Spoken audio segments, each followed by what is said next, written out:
민수기 19장 14절부터 22절까지 말씀을 교독하겠습니다. 제가 가진 성경으로는 구약성경 227면에 있습니다. 제가 먼저 읽겠습니다. 장막에서 사람이 죽을 때의 법은 이러하니 누구든지 그 장막에 들어가는 자와 그 장막에 있는 자가 이래 동안 부정할 것이며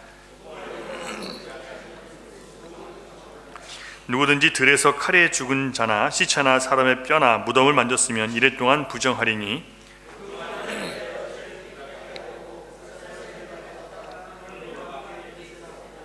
정결한 자가 우슬초를 가져다가 그 물을 찍어 장막과 그 모든 기구와 거기 있는 사람들에게 뿌리고 또 뼈나 죽임을 당한 자나 시체나 무덤을 만진 자에게 뿌리되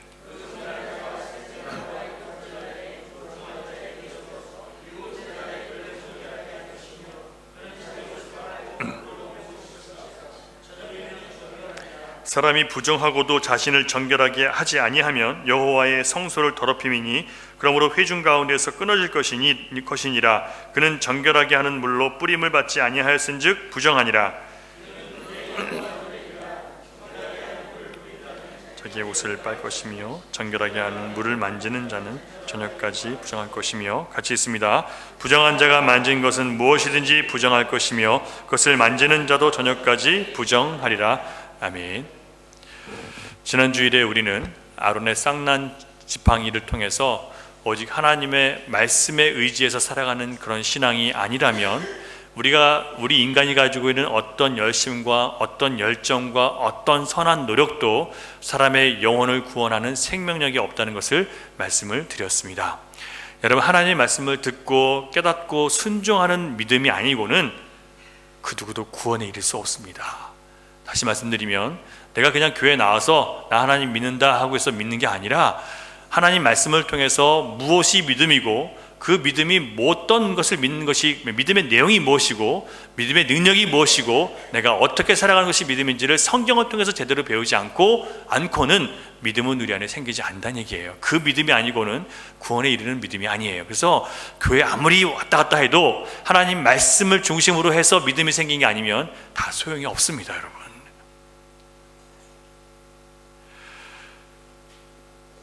질문 하나 드릴게요. 그래서 우리가 구원을 바르게 알아야 되는데, 여러분, 하나님이 말씀하신 구원이 우리를 무엇으로부터 구원한다고 여러분 생각하세요? 우리를 어디로부터 구원하는 게, 무엇으로부터 구원하는 게 하나님의 구원이라고 여러분 생각하십니까? 우리가 세상 살아가는데 세상이 험하고 또 위험하고 또 살기 어려운데 거기서 안전하게 잘 사는 것이, 그것이 구원이라고 여러분 생각하세요? 그것도 주님의 구원받은 사람에게 주어진 구원의 일부분일 수도 있어요. 하지만 하나님께서 말씀하시는 구원은 우리가 먹고 입고 세상 살 걱정 없이 잘 살고 행복하게 사는 그런 구원이 아니라 오히려 현실적인 문제에 붙잡혀서 믿음으로 살지 못하는 인생들, 또한 자기 욕심에 사로잡혀서 현실적인 문제에 붙잡혀서 그것을 얻기 위해서 발버둥치며 사는 사람들, 그 인생으로부터 구원받는 것이 바로 하나님의 구원이에요. 세상 모든 인간이 전부 자기 행복을 위해서 사는 자기 만족의 노예로 살고 있습니다. 그래서 하나님을 거역하며 살아요. 바로 자기 만족의 노예로 살면서 하나님을 거역하며 살 수밖에 없는 그 인생에서 건져내시는 것이 바로 하나님의 구원이에요. 그렇게 하시기 위해서 하나님은 말씀을 주셨습니다. 왜냐하면 우리가 하나님의 구원을 받는다는 것은 세상을 향해서 살아가는 우리의 이 나아감이 이제 하나님을 향해서 돌이키는 거거든요. 세상에서 살던 것이 하나님 안에서 사는 것으로 건진받는 것을 하나님의 구원이라고 얘기해요. 그렇게 하기 위해서 우리에게 말씀을 주셨습니다. 그래서 신자가 말씀의 인도하심을 받지 않을 때 모세와 아론을 배신한 모든 백성들, 고라와 다단과 아비람을 쫓아서 갔던 모든 백성들이 그 거짓 지도자들에게 속아서 하나님을 대적하고 진노의 심판을 받게 된 것처럼 우리도 얼마든지 속을 수 있다는 얘기예요. 여러분, 하나님 말씀이 없으면 우리 다 속은 사람들이에요. 오늘 이 시대를 살아가는 우리들에게 다시 한번 말씀을 강조해야 되는 이유는 기독교인들이 구원이 무엇인지 모르고 심지어 구원의 필요성조차 모르고 살고 있기 때문에 말씀에 대해서 우리가 다시 한번 정확하게 알고 있어야 됩니다. 여러분, 예수님 왜 이 땅에 오셨습니까? 뭐 하러 오셨어요? 죄인을 불러 회개시키러 오셨어요. 우리 구원하러 오셨어요. 병든 자를 고치시러 오셨어요. 우리가 병든 자이기 때문에 주님이 고치러 오셨어요. 우리가 죄인이기 때문에 우리를 죄로부터 건져내시기 위해서 주님이 오셨어요. 그렇다면 여러분들은 예수를 믿으면서 정말 내가 죄인이라는 것을 깊이 깨달으셨어야 합니다. 여러분 죄인이라는 것을 깨달으셨어요? 얼마나 내가 지독한 죄인인지를 여러분 깨달으셨습니까? 그걸 깨닫지 못했다는 것은 성경을 통해서 내가 내 자신을 보지 않았다는 얘기예요. 내가 예수를 믿고 구원받은 다음에도 의인이 됐다고 함에도 불구하고 여전히 하나님 말씀을 볼 때마다 내가 여전히 죄인이구나라는 것을 깨닫지 못했다면 내가 하나님 말씀을 지금 보지 않고 살고 있다는 증거예요. 사도 바울은 자신을 죄인 중에 괴수라고 이렇게 얘기했어요. 여러분, 사도 바울이 정말 괴수 같은 죄를 범했습니까? 여러분, 사도 바울이 예수 그리스도 믿는 사람들을 핍박한 것은 그것은 그가 유대교인일 때는 그게 아주 의로운 일이었어요. 그게 죄가 아니에요. 예수를 믿고 났을 때 죄가 되는 것이죠. 여러분, 우리도 예전에 예수 안 믿을 때는 죄로 여기지 않던 게 많아요. 세상 사람들은 죄라고 여기지 않아요. 하지만 예수를 믿으면 죄가 되는 게 굉장히 많아져요. 똑같은 거예요. 사도 바울 죄 짓지 않았어요. 오히려 그는 유대인들이 볼 때 가장 열심히 유대교를 섬기는 의인 중에 의인이었어요. 율법으로 흠 없는 사람이었어요. 우리가 생각하는 그런 악독한 죄 범하지 않았어요. 그런데 그가 뭐라고 그래요? 예수를 믿고 더 오랫동안 믿어가면서 나중에 뭐라고 얘기하냐면 내가 바로 죄인 중에 괴수다라고 고백하는 거예요. 그가 이렇게 고백했을 때 그가 예수 믿고 바로 처음 고백한 게 아니에요. 오히려 디모데 후서를 썼을 때 그가 거의 완성된 예수 그리스도의 신자였을 때, 예수 그리스도의 사람이었을 때 그렇게 고백하는 거예요. 언제요? 내가 가장 예수 그리스도를 닮아 있는 그 순간에 사도 바울이 그때 자기가 오히려 내가 죄인 중에 괴수라고 고백하는 거예요. 이런 고백을 하면서 그가 부끄러워했을까요? 아니요, 오히려 기뻐했습니다. 죄인 중에 괴수와 같다는 것은요, 그럼에도 불구하고 그런 자기에게 구원의 길이 활짝 열려있다는 것을 알았기 때문에 사도 바울은 기뻤던 거예요. 죄인인데 내가 문제에 꽉 막혀서 이제 죽을 길에 사로잡혔는데 살 길이 없어요. 그러면 절망이죠. 하지만 내가 아무리 죄를 짓고 아무리 악한 자리에 있고 아무리 고통스러운 자리에 있다 할지라도 잠시 후면 벗어날 것을 소망 중에 알고 있는 사람은 어때요?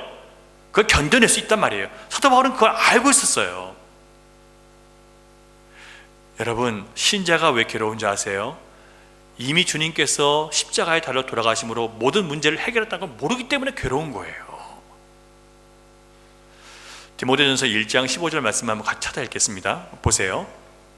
앞에 있는 거 보세요. 시작. mit보다 모든 사람이 받을 만한 이 말이여 그리스도 예수께서 죄인을 구원하시려고 세상에 임하셨다 하였도다. 죄인 중에 내가 괴수니라. 믿을 만한 얘기라는 거예요. 모든 사람들이 받을 만한 이 말이래요. 모든 사람들이 믿고 받을 만한 이 말이에요. 그 말이 뭐냐면 그리스도 예수께서 누구를 위해? 죄인을 구원하시려고 오셨다는 거예요. 의인을 구하러 오신 게 아니에요. 세상에 잘난 사람을 구하러 오신 게 아니에요. 세상에 내가 이렇게 저렇게 많은 걸 해서 남들에게 칭찬받는 의인을 구하러 오신 게 아니라 이런저런 허물과 죄로 인해서 더럽혀진 나 같은 사람도 살 수 있습니까? 라고 절망하는 그 사람, 죄인이라고 하는 사람을 위해서 주님께서 오셨다는 거예요. 그래서 사도 바울은 자신 있게 뭐라고 얘기해요? 네, 맞아요. 내가 죄인 맞아요. 라고 고백하는 거예요. 왜요? 죄인이 살아나니까요. 죄인이 아니라고 하는 사람은 죽어요. 근데 죄인이라고 고백하는 사람은 더 생명을 얻는 거예요. 이게 바로 예수 그리스도를 믿는 복음의 능력이에요, 여러분.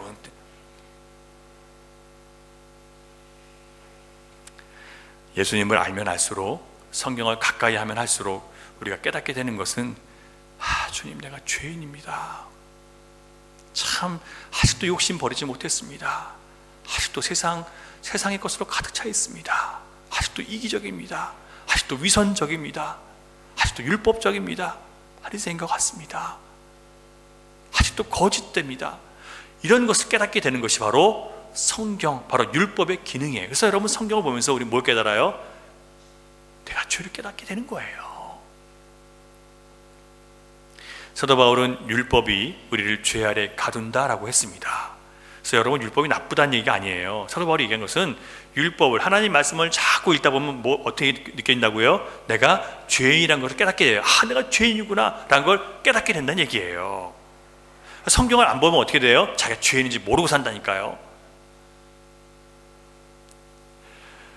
우리가 말씀을 공부하고 읽으면 읽을수록 내가 죄인이라는 것을 깨닫게 됩니다. 얼마나 내가 하나님을 대적하고 얼마나 이기적이었는지, 얼마나 내 마음이 더럽고 나태한지, 얼마나 자기 방어적이고 자기 합리화에 능하고 위선적인지, 얼마나 나를 의롭게 포장하며 살아왔는지, 이중적인지를 내가 하나님 말씀을 통해서 점점 깨닫게 되는 거예요. 자신의 죄성을 깨닫는 만큼 오히려 우리가 감사할 수 있는 것은 그런 나를 향해서 예수 그리스도께서 용서와 자비와 큰 사랑을 베풀어 주셨다는 것을 깨닫게 되기 때문에, 성경을 통해서. 그래서 더 감사한 거예요. 죄를 많이 져도 된다는 얘기인가요? 죄를 많이 지면 질수록 더 은혜가 충만하다는 얘기인가요? 아니에요.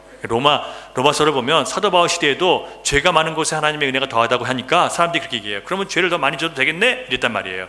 사도 바울이 뭐라 그래요? 죄를 많이 지라는 게 아니라는 거예요. 내가 이미 지은 죄가 예수 그리스도 하나님 말씀 율법 안에서 드러나니까, 성경을 통해서 드러나니까 뭘 느껴요? 내가 얼마나 죄인이라는 것을 깨달았다는 거예요. 그전에는 죄인이 몰랐는데 하나님 말씀 앞에 서니까 죄인이라는 걸 깊이 깨달았던 거예요. 깊이 깨달으니까 뭘 느껴요? 내가 그리스도의 은혜, 하나님의 사랑이 얼마나 큰지를 알게 됐다는 거예요. 여러분, 이것이 복음의 능력입니다. 오늘 우리가 읽은 이 구약의 말씀이 바로 이 복음을 기록한 말씀이에요. 무슨 구약의 복음이 있습니까? 자, 히브리서 8장을 보면 구약의 모든 이 속죄 제사제도 안에는 예수 그리스도의 구속사역, 바로 죄를 용서하시는 하나님의 십자가가 들어있다고 기록하고 있어요. 그러면 오늘 이 본문에 나와 있는 이 재단을 통해서 용서받는 이 용서가 결국 뭘 상징하는 거예요? 예수 그리스도의 복음을 우리에게 보여주고 있는 거예요. 따라서 오늘 본문에서 우리는 구약의 복음에 해당되는 말씀을 찾아볼 수 있어요. 자, 찾아볼게요. 20절 같이 보겠습니다. 여러분, 복음이 뭔지 지금 찾고 있는 거예요. 19장 20절 같이 읽습니다. 시작.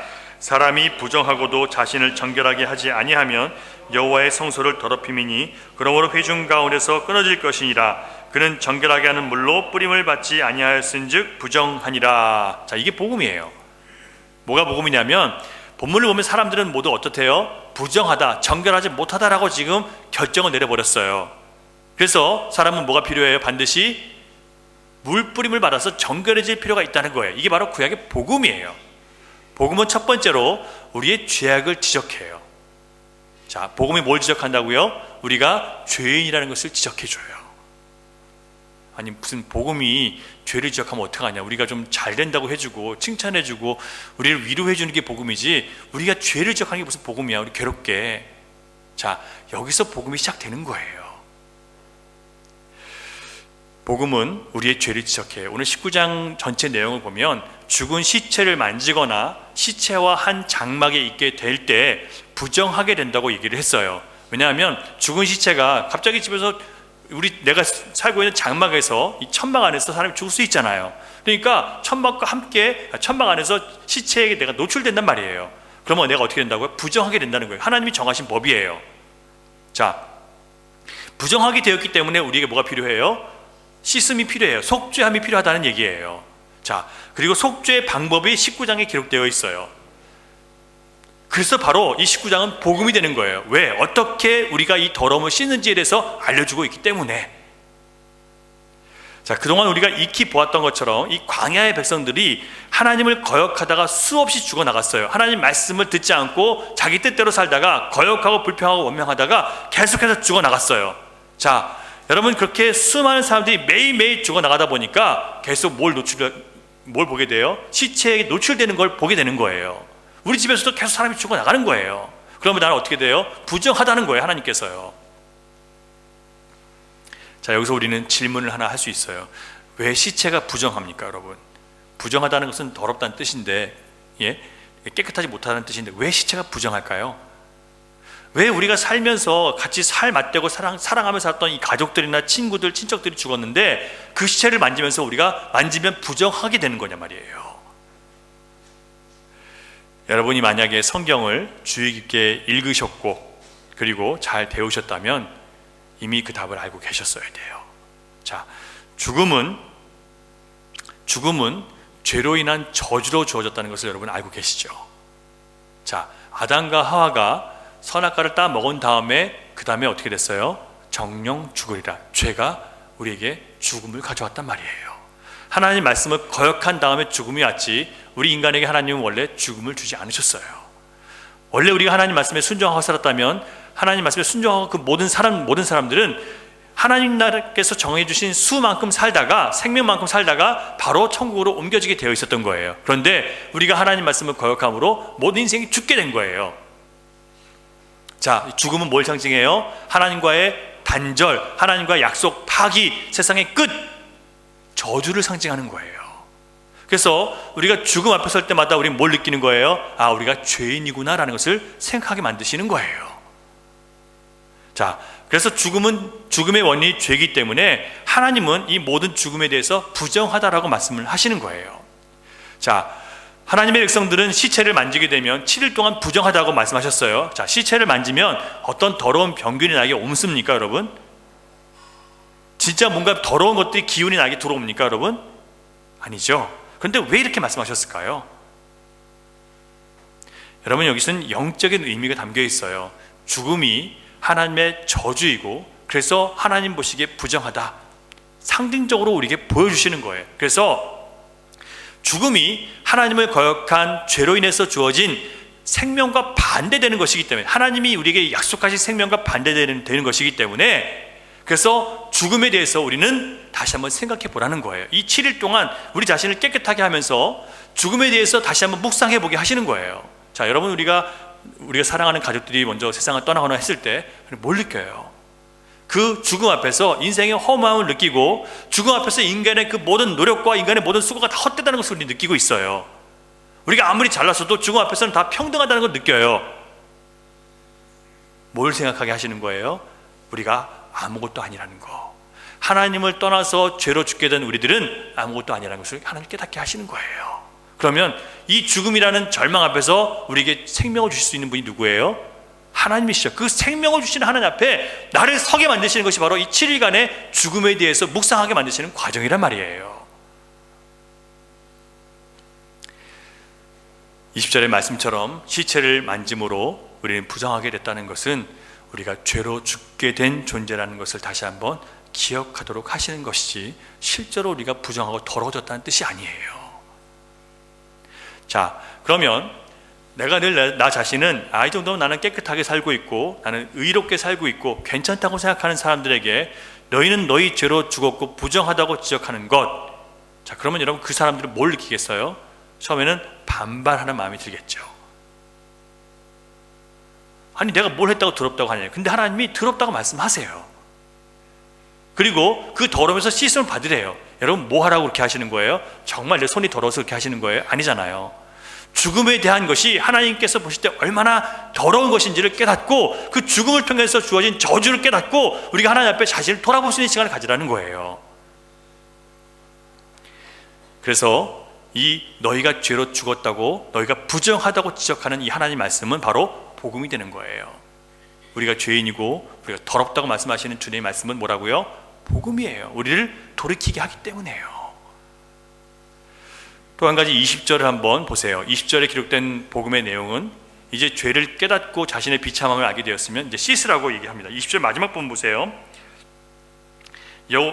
그러므로 회중 가운데서 끊어질 것이니라 그는 정결하게 하는 물로 뿌림을 받지 아니하였은즉 부정하리라. 무슨 얘기냐면, 만약에 우리가 부정한 가운데 있으면서 정결하게 하는 물로 뿌림을 받지 않으면 죽는다는 거예요. 더럽다는 거예요. 부정하다는 거예요. 그래서 어떻게 하라고요? 정결하게 하는 물로 씻음을 받아야 될 필요가 있다라고 얘기를 하는 거예요. 자, 여러분 자신이 주님의 보혈의 피로 씻음 받아야 될 필요가 있다고 여러분 생각하십니까?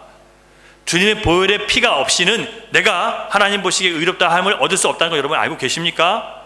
내가 반드시 주님의 용서가 필요한 사람이라서 여러분 기억하고 계십니까? 너무 중요한 거예요.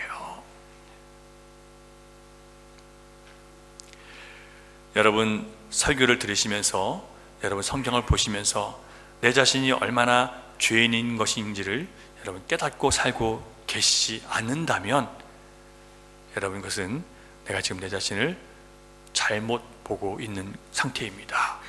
사람들이 그럴 거예요. 자꾸 무슨 목사님은 내가 무슨 죄를 범했다고 자꾸 죄인이라고 하냐, 나는 죄를 범한 게 없는데 왜 자꾸 날 죄인이라고 하냐, 이런 마음이 드실 수 있어요. 여러분, 세상적인 관점에서의 죄가 아니에요. 죄는요, 하나님만이 우리에게 물으실 수 있는 거예요. 여러분, 하나님 앞에 여러분이 죄인임을 증명하는 것은 성경 몇 구절로도 충분히 할 수 있어요. 자, 여러분 하나님을 사랑하고 이웃을 사랑하고 사는 것이 모든 신자들, 구원받은 신자들의 의무이고 생명이에요. 여러분, 하나님 사랑, 이웃 사랑 위해서 자기를 희생하고 살고 계십니까? 원수를 위해서 기도하고 원수에게 선대하라고 하나님 말씀하셨어요.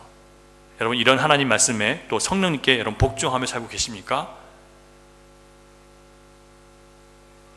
의를 행하더라도 결국 우리는 그 의로 내가 명예롭고 내가 존경을 얻고 그것으로 하나님 앞에 내가 복받기 위해서 하는 것인데, 이건 여러분 충분히 순수하지 못한 선행이기 때문에 이미 죄를 짓고 있는 거예요. 이걸 교만이라고 얘기를 해요. 자기 의라고 얘기를 하는 거예요. 의를 행했는데 자기 의를 행한 거기 때문에 그것은 오히려 하나님 보시기에 더 가증한 거예요. 더러운 거예요. 우상숭배와 같은 거예요. 자기를 섬기는 거기 때문에. 더 엄밀히 말하면 내가 무슨 죄를 범하고 안 범하고의 문제가 아니라 하나님 대신 내가 내 삶의 주인 되어서 살아온 인생 자체가 이미 하나님의 목적을 저버린 것이기 때문에, 내가 알면서도 거역하고 살고 있기 때문에 우리가 죄인 중에 괴수일 수밖에 없는 거예요.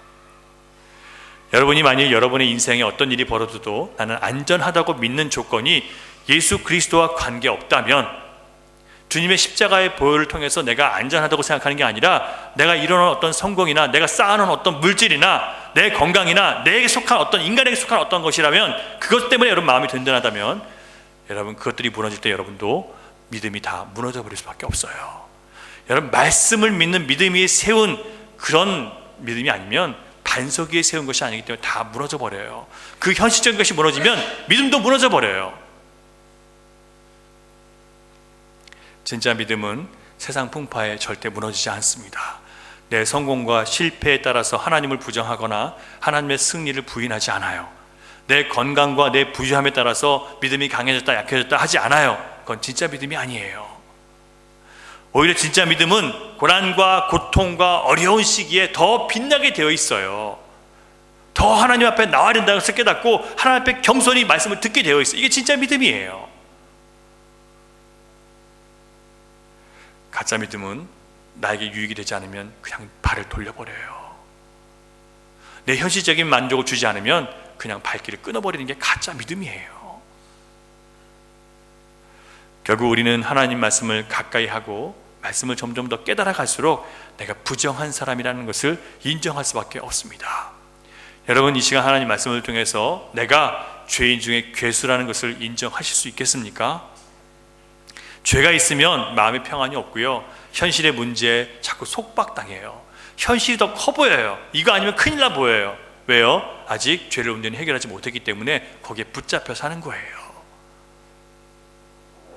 자꾸 마음이 현실의 문제나 내 형편이나 상황에 따라서 부정적인 생각이 자꾸 들고 거기에 눌려 있어요. 죄가 해결되지 않아서 그래요. 하나님의 은혜 안에 살아가는 기쁨이 자꾸 사라져요. 죄를 해결하지 못해서 그래요. 사단은 우리가 이런 상태에 있는 것을 아주 좋아해요. 믿음이 있는 것 같지만 기쁨이 없는 상태, 주님을 믿는 것처럼 교회는 왔다 갔다 하지만 자유가 없는 상태, 감사와 감격이 없는 상태, 이걸 아주 기뻐해요. 왜냐하면 그런 사람들이 다니면서 계속 믿음이 얼마나 믿음이 얼마나 하찮은 것인지를 보여주기 때문에 그래요. 믿음은 엄청난 능력이 있는데 그런 사람들이 왔다 갔다 하면 자꾸 믿음이 하찮게 보이기 시작하는 거예요. 여러분, 하나님을 떠나면 갈 길 모르는 고아처럼 내가 뭐 때문에 사는지 모르고 자꾸 방황하게 됩니다. 이 죄에 대한 문제는 인간의 힘으로 절대로 해결할 수 없어요. 이 죄는 하나님을 거역한 죄이기 때문에 그 죄의 대가는 하나님이 정하신 대로 저주받아 죽어야 해결될 수 있어요. 모두가 그래서 저주받아 죽게 된 상태에 우리가 있는 거예요. 죄를 졌기 때문에요. 우리 중에 누구는 의로운 상태이고 처음부터 하나님께서 착하다고 봐주신 게 아니라 전부 죄인이란 말이에요. 전부 지금 우리는 사망 가운데 있어요. 그런데 우리에게 믿음이라는 것을 주셔서 예수의 보혈의 공로를 믿는 믿음 안에서 우리를 의롭다 여겨주시고 우리를 생명의 길로 지금 건져내신 거예요. 그 두 가지 선택밖에 없어요. 예수님을 거부하면 어떻게 돼요? 저주받아 영원한 죽음에 가는 거고요, 예수의 보혈의 공로를 믿으면 생명의 길로 가는 거예요. 그래서 예수 그리스도를 믿는 믿음의 길, 말씀의 길을 우리가 끊임없이 쫓아가는 거예요. 왜요? 구원을 얻어야 되니까요. 구원의 완성에 이르러야 되니까 하나님 말씀을 계속 붙잡고 살아가는 거예요. 여러분, 그래서 여러분 예수 믿었다고 해서 하나님 말씀을 더 이상 안 봐도 되는 그런 상황은 없어요. 내가 이제 안전하니까 기도 안 해도 되는 상황은 없어요. 더 기도하고 더 말씀 앞에 매여 계셔야 돼요.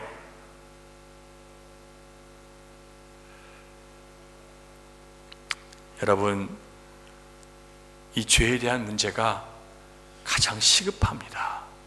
왜냐하면 그런 것 때문에 우리가 하나님 안에서 주어진 이 진리의 자유를 누리지 못하고 세상의 찜에 자꾸 눌려 사는 거예요. 정말 예수 믿은 사람의 기쁨과 은혜, 감격, 평안, 세상 사람들 능가하는 그런 믿음의 능력, 이런 게 없어요. 왜요? 죄 때문에요. 죄에 눌려서요. 여러분이 살면서 기쁨을 잃어버리고 보람을 잃어버린 모든 것이 이 죄 때문에 그런 거예요. 그러면 죄를 해결하는 게 여러분 먹고 사는 문제보다 더 시급한 거죠.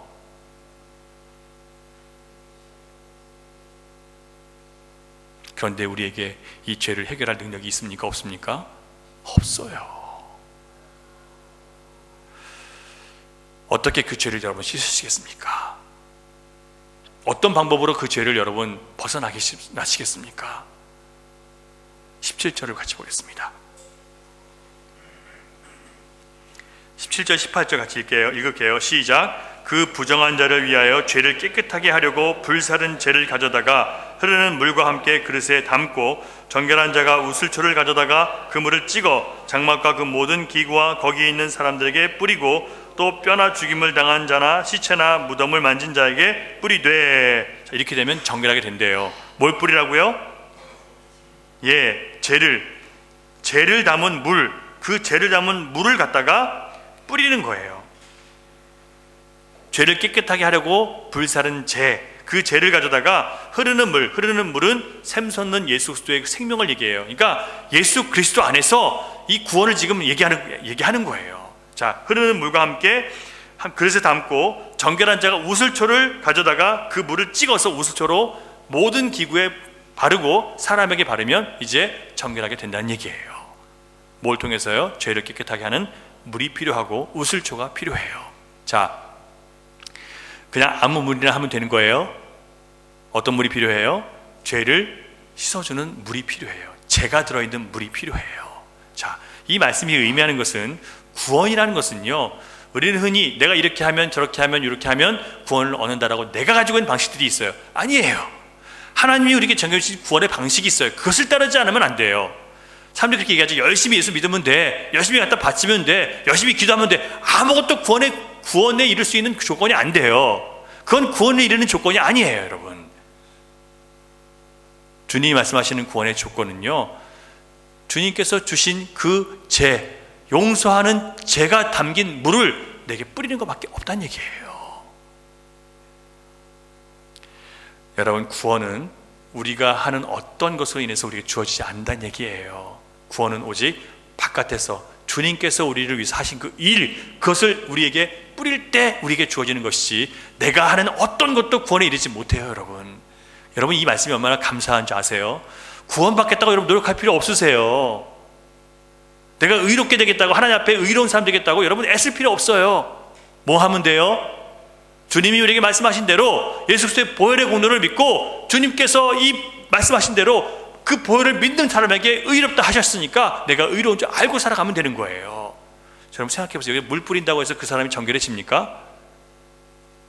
뭐예요? 상징적인 의미예요. 주님이 그렇게 정하셨다는 거예요. 그냥 그걸 믿는 거예요. 자, 우리가 예수님 십자가 달려 돌아가셨대요. 그게 2000년에 죽으신 예수님이 나랑 무슨 상관이에요? 이렇게 생각할 수 있어요. 하지만 하나님께 말씀하셨어요. 그러면 내가 너희들을 깨끗하게 하리라. 내가 죄인인데 내가 구원받을 방법이 없어요. 하나님이 그렇게 정해 주셨어요. 우리가 2000년 전에 죽으신 예수님이 나랑 무슨 관계가 있을까 라고 해버리면 안 되는 거예요. 하지만 하나님이 그렇게 말씀하셨기 때문에 나는 그것을 믿을 수밖에 없습니다. 내가 이 죄를 씻김 받기를 원하는데 그 방법밖에 주님께서 제시한 게 없기 때문에 난 이거 믿겠습니다. 그렇게 하면 어떤 능력이 생겨요? 믿음을 통해서 우리에게 의가 생기고요, 성령의 능력이 우리에게 역사하기 시작하는 거예요. 안 보여도요, 손에 잡히는 거 없어도요, 말씀이 그렇게 약속했기 때문에 우리 그걸 믿고 가는 거예요. 이게 바로 믿음이에요, 여러분. 이 믿음이 있을 때 얼마나 많은 삶의 시험들을 이길 수 있는지 아세요? 얼마나 많은 가난과 얼마나 많은 죄들과 얼마나 많은 타협과 얼마나 많은 세상의 어려움들을 극복할 수 있는지 아세요? 이 믿음 하나 가지고요.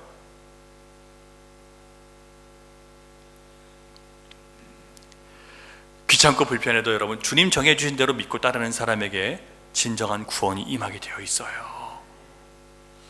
그렇다면 오늘 복음을 씻는데 이 부정을 씻는데 필요한 이 물을 만드는 방식 안에 숨겨진 복음의 의미들이 있는데 한번 찾아보겠습니다.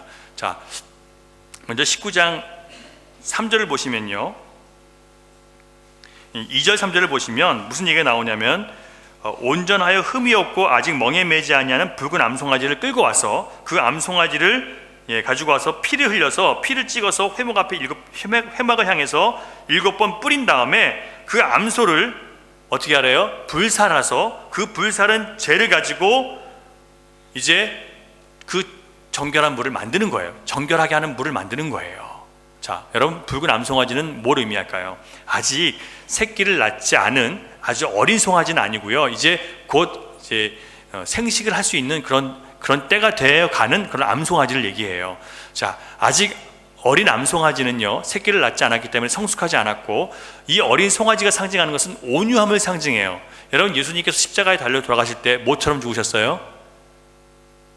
털 까는 자 앞에 있는 양처럼. 여러분, 양 털 깎을 때 그 막 가위로 막 깎는데 가만히 누워 있는 거 여러분 아시죠? 무슨 얘기냐면 그렇게 고분고분하고 온순하다는 거예요. 바로 뭘 상징하는 거예요? 우리의 죄를 위해서 하나님께서 그 아들을 죽음에 집어넣으시는데 그것을 어떻게 감당해요? 온유한 마음으로 참고 견뎌내시는 분, 바로 예수 그리스도를 상징하는 게 바로 이 붉은 암송아지예요. 자, 어떻게 우리 구원받는지 아시겠죠?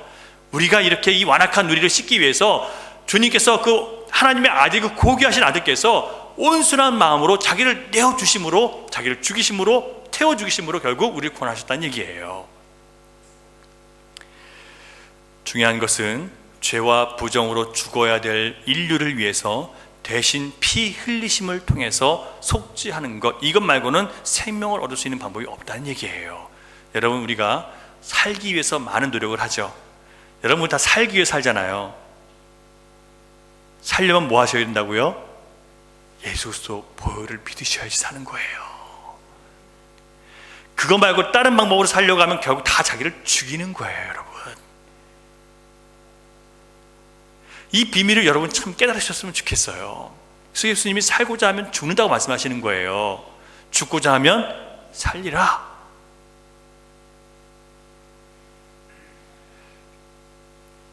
율법을 따라 거의 모든 물건이 피로써 정결하게 되나니 피 흘림이 없이는 사함이 없느니라.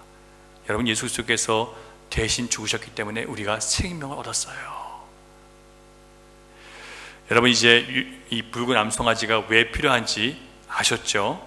그래서 하나님이 우리를 깨끗하게 하시는 것인데, 그 의는, 그 깨끗하게 되면 우리에게서 나오는 게 아니라 하나님이 정해주신 그 의, 바로 아들 예수 그리스도의 피로만 우리가 의로워질 수 있다는 것, 그 아들이 죽어야만, 태워지고 죽어야만 우리가 살 수 있다는 것을 가르쳐 주시는 거예요.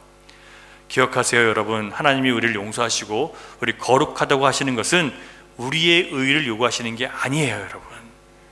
어쩔 수 없이 나를 위해서 대신 피 흘려 죽으신 예수 그리스도 그 보혈을 의지해서 우리의 더러움을 씻으라고 얘기하시는 거예요. 그러면 예수의 보혈의 공로 때문에 우리를 바라볼 때 뭐라고 하세요? 깨끗하다라고 봐주시는 거예요. 여러분, 우리가 예수 그리스도 보혈이 없을 때는 우리를 향해서 하나님은 진노하고 계세요. 하나님은 예수 그리스도 보혈의 공로를 힘입지 않은 모든 사람들 향해서 진노하고 계신다니까요. 그런 사람에게 하나님의 사랑을 얘기할 자격도 없어요. 하나님은 모든 사람 향해서 진노하고 계세요. 지금 심판의 칼을 가지고 계세요. 하지만 동시에 하나님께서 뭘 주셨어요? 그 심판의 칼에서 벗어날 수 있는 그 소망을 주셨어요. 어린 양의 보혈을 믿는 모든 자들에게 하나님의 사랑을 보여주신다는 거예요. 그 심판, 그 정의, 하나님의 공의를 넘어서는 사랑을 보여주신다는 거예요. 그러므로 여러분, 그리스도의 피로 우리가 더러움을 깨끗이 씻김 받고 옷처럼 덮으라는 그 내용을 잘 기억하고 사세요. 누가복음 15장의 탕자의 비유를 보면 아버지가 둘째 아들이 돌아왔을 때 그 더러운 옷을 벗기고 가장 좋은 옷을 입혀줘요. 그리고 살진 송아지를 잡으면서 잔치를 열고 이렇게 외쳐요. 이 내 아들은 죽었다가 다시 살아났으며 내가 잃었다가 다시 얻었노라. 여러분, 우리가 예수 그리스도의 보혈의 공로를 힘입어서 그 의를 입으면, 우리가 주님의 피를 믿고 그 피를 믿고 살아가면 그 의의 옷이 우리에게 입혀졌어요. 그래서 주님께서 뭐라고 말씀하세요? 죽었다가 다시 살아났다. 우린 죽은 자예요. 그런데 예수 그리스도의 피의 공로를 입으면 우리가 다시 산 자가 되는 거예요. 이것이 구원입니다. 왜 예수 그리스도의 보혈이 신자에게 절대적으로 필요한지 여러분 이제 아시겠습니까? 13절을 보세요. 13절 같이 읽습니다. 시작. 누구든지 죽은 사람의 시체를 만지고 자신을 정결하게 하지 아니하는 자는 여호와의 성막을 더럽힘이라. 그가 이스라엘에서 끊어질 것은 정결하게 하는 물을 그에게 뿌리지 아니하므로 깨끗하게 되지 못하고 그 부정함이 그대로 있음이니라. 여러분, 우리가 예수 그리스도 보혈을, 그 보혈의 공로를 힘입지 않고는 우리는 용서받지 못한 거기 때문에, 용서받지 못했으면 부정한 거예요. 부정하면 여러분 구원받지 못한 거예요. 자, 6절을 보면 암송아지를 제단에 태울 때 뭐와 뭐를 넣어요? 보세요. 6절 보시면 세 가지가 나오죠. 첫 번째 백향목, 두 번째 우슬초, 세 번째 홍색실. 여기 또 엄청난 의미들이 있어요. 백향목은 여러분, 솔로몬 시대의 성전과 솔로몬 궁전과 또 왕비들의 이 궁전들을 세울 때 수많은 백향목들을 두로라는 나라에서 수입해 왔어요. 이 두로에서 수입한 이 백향목은 재질이 아주 단단하고 빛깔이 좋고 아름다운 향기가 나는 나무예요. 그리고 오랫동안 보존되는 나무이기 때문에 이 위에 금을 씌우거나 동을 씌우거나 이렇게 세워서, 그래서 성전을 만들었단 말이에요. 그런데 아무리 이 귀한 나무를 할지라도 무엇과 함께 태워져요?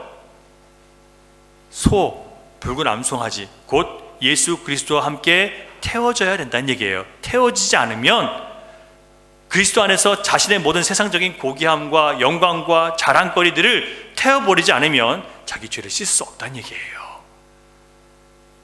백향목 귀한 나무예요. 모두가 우러러보는 나무예요. 하지만 그런 사람이라 할지라도, 존귀한 사람이라 할지라도 그리스도 안에서 자기의 모든 자랑거리들을 태워버리지 않고는 구원에 이르지 못한다는 얘기예요. 여러분께서 세상에 성공하고 세상에서 유명하고 세상에서 승리한 게 자랑이 아니에요. 예수 그리스도 만난 게 자랑이죠. 반대로 우슬초는 담벼락과 돌 등에 붙어서 자라나는 흔하게 볼 수 있는 야생 풀이에요. 여기 오늘 설교 제목 좀 보여주세요. 자, 보이시죠? 이 뒤에 있는 게 우슬초거든요. 한국에는 없어요. 근데 이 한국에서 우슬초라고 하는 것은 이스라엘인하고 다른 거예요. 자, 여러분 보시면 아주 작은 잎사귀들이 굉장히 많이 붙어 있죠. 이게 한 덩어리가 커요. 그래서 이 우슬초를 통해서 물이 찍으면 많이 묻어나는 거죠. 그래서 이걸 바를 수 있거나 뿌릴 수 있게 되어 있어요. 자, 이게 이 문지방이나 처마에 걸어서 말려두면요, 10년이 지나도 박하향 같은 그런 향이 계속 난대요.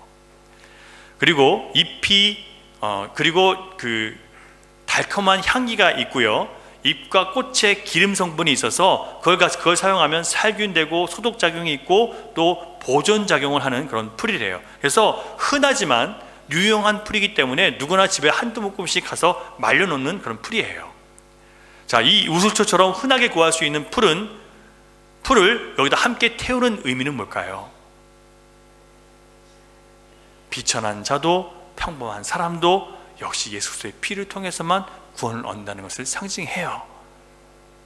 고귀한 사람도 비천한 사람도 오직 뭘 통해서요? 그리스도의 은혜로만 구원을 받는다는 거예요. 여러분, 많은 사람들이 뭐라고 생각하냐면 내가 세상에서 비천하고 가난하게 살았으니까 나중에 천국 갈 거야, 이런 얘기하는 사람도 있어요.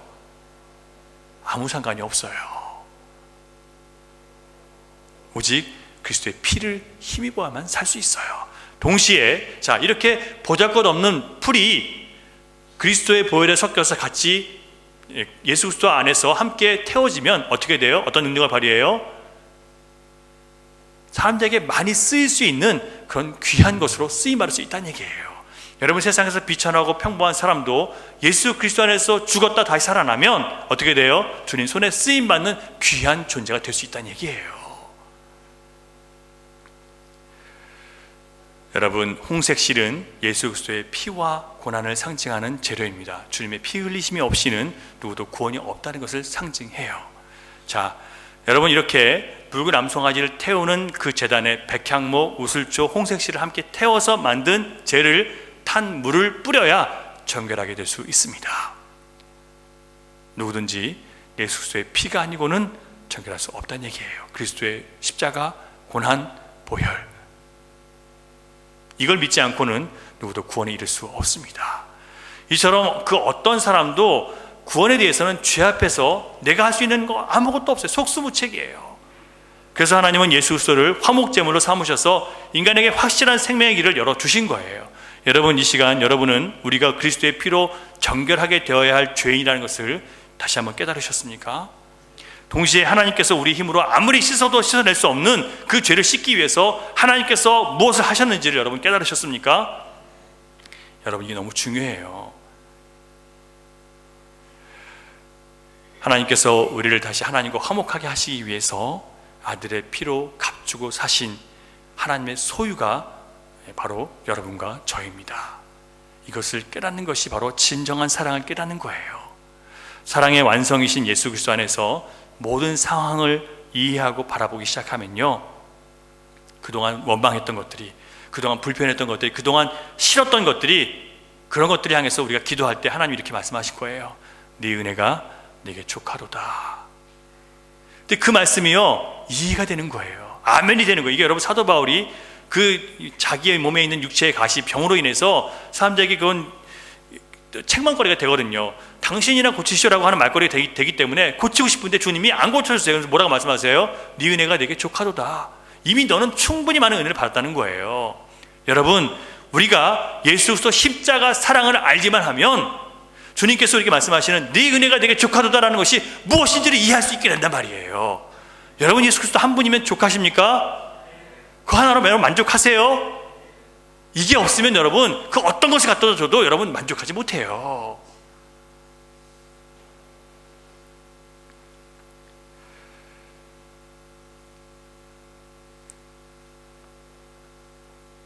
여러분, 예수 그리스도께서 우리를 살리신 것은 다시는 자기 자신을 위해 살지 않고 우리를 대신해서 죽었다가 다시 살아나신 예수 그리스도를 위해서 살게 하려 하심이라고 말씀하셨습니다. 한번 같이 찾아볼게요. 고린도후서 5장 15절 여기 있습니다. 같이 읽어보겠습니다. 같이 읽을게요. 시작. 그가 모든 사람을 대신하여 죽으심은 살아있는 자들로 하여금 다시는 그들 자신을 위하여 살지 않고 오직 그들을 대신하여 죽었다가 다시 살아나신 이를 위하여 살게 하려 함이라. 분명하죠. 여러분, 하나님께서 여러분 왜 구원하셨어요? 누굴 위해 살지 않고요? 나를 위해 살지 않고요. 이제 누굴 위해 살라고요? 나를 위해서 죽으셨다가 다시 살아나신 그분을 위해서 살라고 우리를 구원하셨대요. 분명하죠? 확실하죠? 왜 우리가 구원받았는지 여러분 너무나 명확하죠? 그런데 우리는 어떻게 살아갑니까? 또 주님을 부인하고 내가 주인 되어 살 때가 너무 많은 거예요. 그래서 우리는 오늘도 의인이라고 주님이 불러주셨지만 실제로 우리 삶 가운데 우리 뭐로 발견돼요? 여전히 비참한 죄인으로 또다시 내 자신과 마주서게 되는 거예요. 여러분, 이런 죄인을, 나 같은 죄인을 여러분 어떻게 해야 됩니까? 다윗은 밧세바와 간음한 후 죄를 지적받고 나서 시편 51편 7절에서 이렇게 기도했습니다. 우슬초로 나를 씻겨주소서. 그러면 내가 깨끗해질 것입니다. 나를 씻어주소서. 그러면 내가 눈보다 더 하얗게 될 것입니다. 여러분, 우리는 이렇게 또 죄인 중에 괴수로 드러났지만 우슬초로 나를 씻어주시면 깨끗하게 됨을 여러분 믿으십니까? 우슬초는 바로 너무나 흔하게 널려있는 예수 그리스도예요. 예수님 이름을 우리 흔하게 불러요. 하지만 많은 사람들이 자기 죄 때문에, 죄를 지은 것 때문에 예수님을 부르는 사람이 없어요. 자기 죄를 깨닫고 안타까운 마음으로 주님께서 나를 죽으셨기 때문에 내가 살아납니다. 우슬초이신 주님께서 흔하게 보이지만 그 흔한 것이 바로 나에게 생명을 주는 구원이라는 것을 믿고 주님을 찾는 사람이 없기 때문에 이렇게 세상이 무너졌어요. 하지만 우리가 정말 죄인이라는 걸 깨닫고 우슬초로 나를 씻어주셔서 주님의 십자가 구원이 아니고는 내가 설 수 없습니다라는 것을 내가 또다시 주님 앞에 고백하고 나아갈 때 주님은 다시 우리를 하나님과 화목하게 해 주실 수 있습니다. 하나님 모든 진노가 예수 그리스도께 다 쏟아졌기 때문에 더 이상 우리에게 쏟아질 진노가 없어요. 여러분, 오늘날 왜 교회가 사람들의 손가락질과 비웃음을 당하게 되었습니까? 더 이상 그리스도의 피를 사람들이 귀하게 여기지 않기 때문에 그래요. 그 피를 통해서 얻은 구원을 깊이 묵상하지 않고 기뻐하지 않고 감사하지 않기 때문에 그래요. 13절과 20절을 보면요, 예수 그리스도의 피 뿌림을 받지 않은 사람들은 여호와의 성막을 더럽힌다고 했습니다. 여러분, 교회에 많은 사람들이 나와 있어요. 하지만 십자가의 은혜를 체험하지 못한 사람들, 자기가 죄인인 걸 깨닫고 우슬초로 나를 정결하게 해주십시오, 주님의 보혈의 공로가 아니고 나는 살 수 없는 죄인입니다라는 것을 고백하지 않은 사람들로 인해서 교회가 어떻게 돼요? 수치스럽게 된 거예요. 여러분, 우리가 정말 그리스도의 피 뿌림을 받아서 구원을 얻는다는 것을 알았다면 다윗처럼 이 시간 우슬초로 나를 정결하게 해 주십시오라고 고백할 수밖에 없을 것입니다. 오늘도 우리는 그리스도의 보혈의 은혜가 아니고는 살 수 없는 죄인이라는 것을 또 한 번 깨달았습니다. 스스로 어떤 일도 할 수 없습니다. 주님이 나를 씻어 주셔야만 정결할 수 있습니다. 끈덕지게 우리를 따라다니면서 무너뜨리는 우리의 죄성 앞에 자주 넘어지고 무너지지만 여러분, 절망하지 마십시오. 우리에게는 우슬초 같으신 예수 그리스도, 어떤 죄도 깨끗하게 닦아주시는 하나님의 아들, 언제나 가까이 계시는 하나님의 아들이 우리에게 계시기 때문에 그렇습니다. 이사야 53장 보면 이런 말씀이 있어요. 그가 찔림은 우리의 허물 때문이요, 그가 상함은 우리의 죄악 때문이라. 그가 징계를 받음으로 우리는 평화를 누리고 그가 채찍에 맞음으로 우리는 나음을 받았도다. 여러분, 허물과 죄가 이 시간 드러나셨습니까? 그 죄를 누가 감당하셨다고요? 예수님이 십자가에서 찔리심으로, 예수님이 채찍에 맞아 상하심으로 우리의 허물과 죄악은 이미 씻겨 나갔습니다. 이 말씀을 믿으십니까? 그렇다면 오늘 우리도 또다시 사람들이 그렇게 흔하게 부르는 예수 그리스도, 때로는 별로 귀하게 여기지 않고 무시하는 예수 그리스도, 그 우슬초 같으신 예수 그리스도에게 나의 모든 더러움과 죄와 허물을 씻어달라고 기도하며 나가시기 바랍니다. 주님이 오늘 구원받은 자의 기쁨과 감사를 다시 여러분에게 또 저에게 회복시켜 주실 줄 믿습니다. 같이 기도하겠습니다. 여러분, 이 시간 기도하실 때 주님, 내가 하나님의 말씀을 통해서 얼마나 죄인지를 다시 한번 깨달았습니다. 내가 얼마나 누추한 사람인지를 깨달았습니다.